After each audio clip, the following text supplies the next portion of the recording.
So I just finished watching WWE Raw today, and honestly, it sucked. I didn't like it at all. I was bored out of my mind. Maybe there was like one good thing that came out of it, but overall, I just thought it was pretty BS. I don't know. I understand why though, as I looked more deep into it. But yeah, let me explain why it kind of sucked, right? Now, if you haven't already, yes, I do have an Instagram, Oh My Wings with two Z's. And holy crap, we are actually almost at 8,000 followers.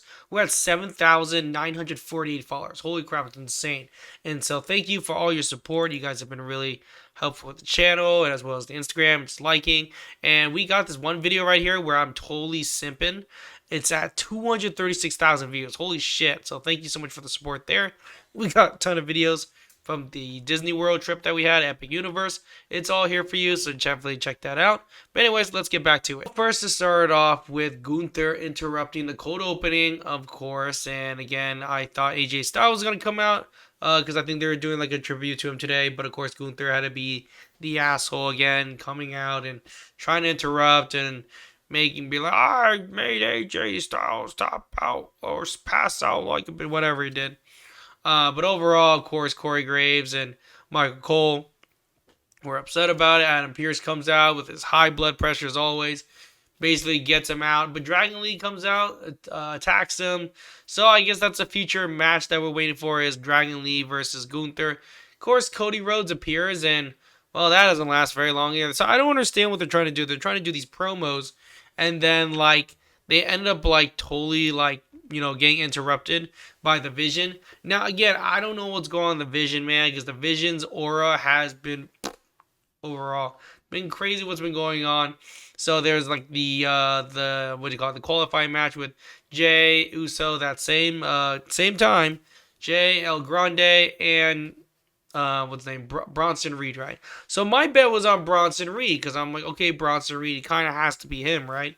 Because if you look at the elimination roster, there's what Cody Rhodes, there's Trick Williams, there's Javon Evans, there's Randy Orton, there's LA Knight. So it's like they're all basically baby faces. So where are the heels at? I mean, I guess technically Trick Williams, I guess you want to count him, but I consider him a face as well for saving SmackDown, doing great on that.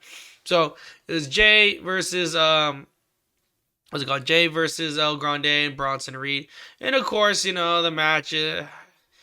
I love Jay as much as the next person, but man, he's got those botch ass spears, dude. And of course, again, guess who wins? Well, Jey Uso wins. Wow, who would have guessed, right? And it's pretty crazy because overall, like I really do believe that Bronson Reed was supposed to win, but Bronson got injured halfway through, so I don't know. They changed it last minute that Bronson Reed was going to take it because that's really unfortunate if that's the case. Because now Bronson Reed apparently he's injured now of a tear bicep, so you got both Brawns out of the Vision. So you got Logan Paul and what's his name, Austin Theory. That's it. What are we doing here, guys? Like something about the Vision, man. Like the start with Seth Rollins getting injured, Braun getting injured, and the other Braun getting injured. It's like, man, they're done, dude. They might as well just split the Vision, just put Brock Lesnar and just take over the whole thing, dude. It's insane what they're doing. Like, it's crazy. But I was surprised though. El Grande suplexed Bronson, which is pretty crazy. So I admit that was pretty insane. Of course, we have Liv Morgan with her decision. We kind of knew what was going to happen, but man, I'll tell you part. This might be the best part of tonight's show was Liv Morgan. Oof. Did you not see those shorts? Holy crap. And those boot heels? Woof. Jesus Christ. Crazy. So we all knew she was going to choose Stephanie Vaquer. Obviously, it's really funny, though, because like Jade comes out, stares at Jade for a second, and just hits Stephanie with a mic. And Jade's like, all right, cool. I'm out. And she just dips out.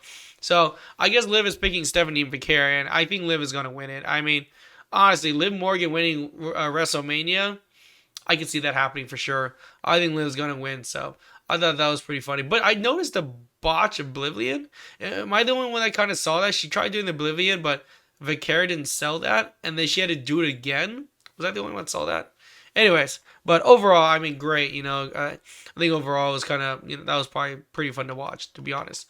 So, Maxie Dupree, yeah, I don't know what they're doing this either. Maxie just getting her ass beat. Got beats by Natty. Natty just hits her at a pole and she knocks out. I was like, okay, whatever. I don't know what they're doing, so I'm just totally gonna skip that part. Don't really care too much. Of course, not Braun Breaker, sorry, Brock Lesnar returning, and I guess he's trying to find a match for WrestleMania. So, um, guess we'll see how with the Open Challenge. So that's gonna be crazy. I don't even know what that means, but I guess we're having a WrestleMania Open Challenge. So I guess anyone who wants to go against the WrestleMania. So I guess he'll show up a few weeks, see what happens. So that'll be fun to watch. I mean, I like Brock Lesnar, so let's see where not that right. Javon Evans versus Kofi Kingston. Of course, Javon Evans is gonna win this one. They're really elevating him right now, so he's doing pretty well. So he beats Kofi Kingston. I didn't really pay attention, to be honest. I just thought it was whatever, to be honest. CM Punk promo. Obviously, he's very good with his words, but I don't like the guy, so I thought it was still stupid. But he was saying, it's funny how he teases. He's like, what if Roman Reigns was? Everyone like, my wife was like, oh my god, Roman Reigns, and then turns out there was no Roman Reigns, so he was like, boo. I'm like, okay, I get it. So anyways, he keeps talking about Finn Balor and stuff like that, blah blah blah. So I mean, it's whatever. He's gonna tease that he's gonna hit Roman Reigns next week. Good luck with that, buddy. I don't think that's gonna happen, but we'll see what happens. The Elimination Chamber: Io Sky versus Kyrie versus Raquel. I put my money on Raquel, so I knew Raquel was gonna take it, dude. Raquel is just beasting it recently, and I love what they're doing with Raquel. So glad that she won the match overall. Hit with a Tatana bomb against Kyrie. I think it was a really good match for sure. I think it really elevates Raquel for the Elimination Chamber. So I think the women's Elimination Chamber is gonna be a lot of fun. I can't wait to watch that one. It actually looks more exciting than the men's, to be honest. And of course, last but not least, we had the tribute to AJ Styles, which was pretty cool. We got a chance to understand why he didn't leave the gloves, and I thought it was really funny. He's like, well, bringing my gloves to fucking my hometown. I don't want to leave in Saudi Arabia. I'm like, that's true. It's not even your home country, so why not, right? I thought it was super funny. I did not expect the Undertaker to come out, and that was kind of cool. Kind of almost did the meme there back in the COVID days. And I guess he's been inducted to the Hall of Fame, so that was really cool. Really, really excited for that. As far as John Cena's not been inducted yet, unless they're saving him for later, I guess. So that was cool. That was the last part of the night. AJ Styles is inducted to the Hall of Fame. So I guess overall it was pretty decent. I thought it was a pretty decent, I guess, show overall. I mean, just a few things. Hey, Rexy Poo. So, I mean, we'll see what happens. I don't really know what's going to happen here, but we'll see. I think overall, we'll see how SmackDown goes. But overall this week, I thought it was decent. Yeah, not that great, I guess.